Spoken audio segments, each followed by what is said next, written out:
We have this absolutely gorgeous copy of Historia Naturalis Brasiliae in the Fagel collection. And this is the most important book on the natural history of Brazil.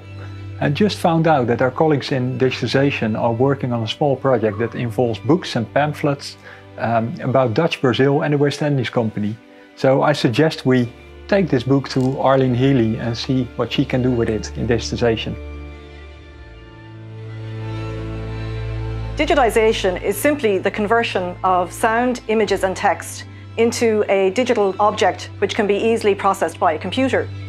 Here in Trinity, we use high-spec cameras such as these to capture the images of manuscripts, photographs and books. And once we have that image, it's really easy then to be able to zoom into the detail of the object, can move around the page and even reveal items that aren't available to the naked eye. The book that we can see here is a lovely example of a richly illustrated text from the Fagel collection. It's one of the most influential kind of books on flora and fauna from Brazil. It was published in 1648. The book was a means of disseminating knowledge and information at that time, and digitization is really just the modern version of that and helps us disseminate the knowledge in the 21st century. So digitization is really key to unlocking these beautiful materials in the Fagel collection for global access.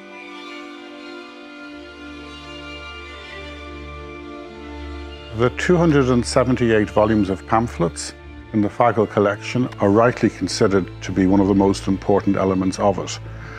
For almost 2 centuries, they formed the informational heart of Dutch government.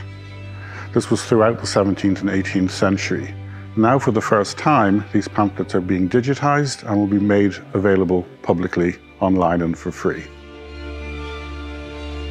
Among the items in this collection are volumes of pamphlets that relate to the Dutch occupation of Portuguese Brazil during the middle part of the 17th century. The Dutch at this time were developing this trade in enslaved people between Africa and Brazil, and these magnificent books were designed to impress people as to the value of this cause and what a great work it was. These pamphlets, however, are much more modest productions.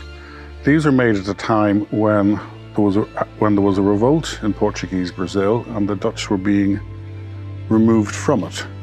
They are an attempt to control the story in modern terms, and these pamphlets were printed to try to create a more positive gloss on what was happening, to portray the Portuguese as being the enemy, as being the backward people, and the Dutch West Indies Company as being the people who were progressive and were going to move the project forward.